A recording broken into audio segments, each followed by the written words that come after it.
Vamos lá começar o exercício 11. O que ele está pedindo? Escreva um programa que leia um vetor de 10 números inteiros e calcule a média aritmética dos elementos. Primeira coisa que eu tenho que fazer, declarar uma variável para o meu vetor. Então ela vai ser do tipo int, vai se chamar vetor e vai ter 10 posições.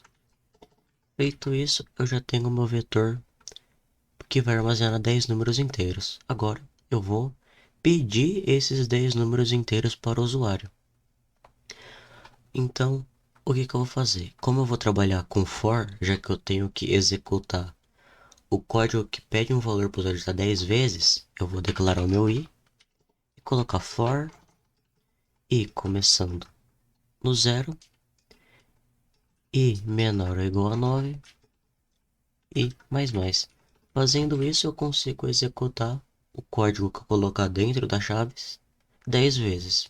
E qual código vai ser esse? Vai ser print f digite uma nota. Ponto e vírgula. Agora eu coloco scanf, porcentagem d e comercial vetor na posição i.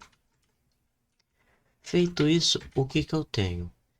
Eu tenho 10 valores digitados pelo usuário armazenados no meu vetor. Aí, como que eu faço a parte de calcular a média aritmética? Para calcular a média, do que eu vou precisar?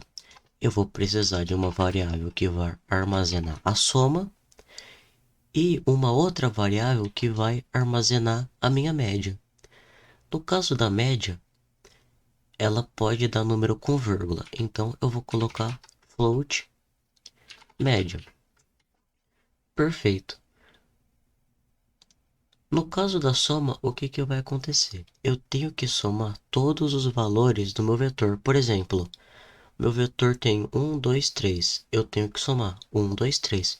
Como minha variável soma vai receber valores a partir de uma operação matemática, eu vou colocar que ela vai começar valendo zero. Por que eu coloco que minha soma vale zero e a média não? Porque é o seguinte, sempre que eu for ficar somando valores dentro de um loop e esse valor eu for adicionando na variável, eu preciso que ela comece valendo alguma coisa. Nesse caso, eu falo que ela vai valer zero. Então, o que eu faço? Aqui dentro do meu for, eu vou falar que minha soma vai receber o valor dela mais o valor do meu vetor na posição i. Aqui eu estou fazendo a mesma coisa que eu fiz naquele exercício que pede para eu somar os valores de um vetor. Nesse caso, eu estou somando porque depois eu vou utilizar eles para fazer minha média aritmética. O que é a média aritmética? É a soma de todos os valores dividido pela quantidade de valores. Ou seja, eu tenho, por exemplo, 1, 2, 3. Somando tudo dá 6. Aí eu divido por 3. Por quê? Porque eu tenho 3 números. O 1, o 2 e o 3. A média aritmética nesse caso daria 2. Feito isso, o que eu vou fazer? Eu vou calcular agora a média, que vai ser o seguinte, a média vai ser igual à soma dos valores digitados dividido por 10.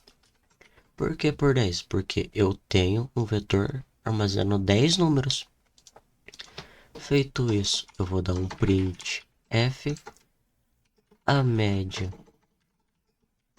dos valores digitados é b, porcentagem f, já que minha variável média é do tipo float, e coloco média. Agora eu vou executar. Então eu vou digitar 10 valores. No caso eu vou colocar somente nota 10 e ver o que acontece.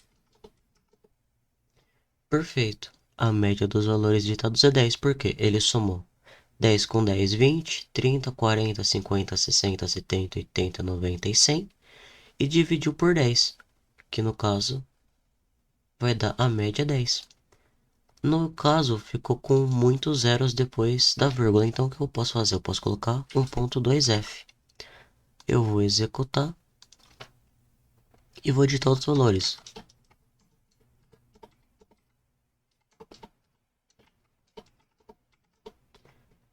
Aí ele calculou a média dos valores digitados é de 6,30. Um detalhe que eu preciso ficar atento, que eu quase esqueço de comentar, é o seguinte.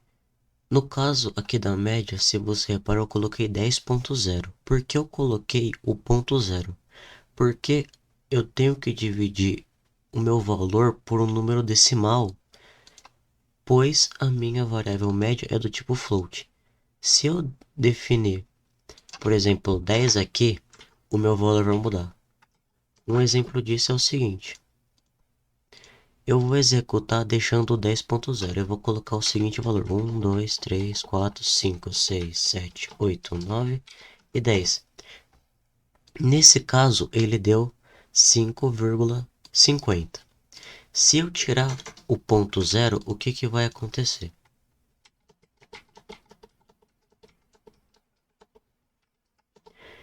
Ele comeu o 50 que tinha aqui. Por quê? Porque ele basicamente arredondou o valor, por eu estar dividindo por um número inteiro. Então, para que isso não aconteça, sempre que eu for calcular a média e ela for do tipo float, eu tenho que colocar o meu valor depois do barra com o ponto zero, para que assim a linguagem entenda que o meu resultado tem que ser um decimal e não um inteiro. E o exercício 11 é basicamente isso.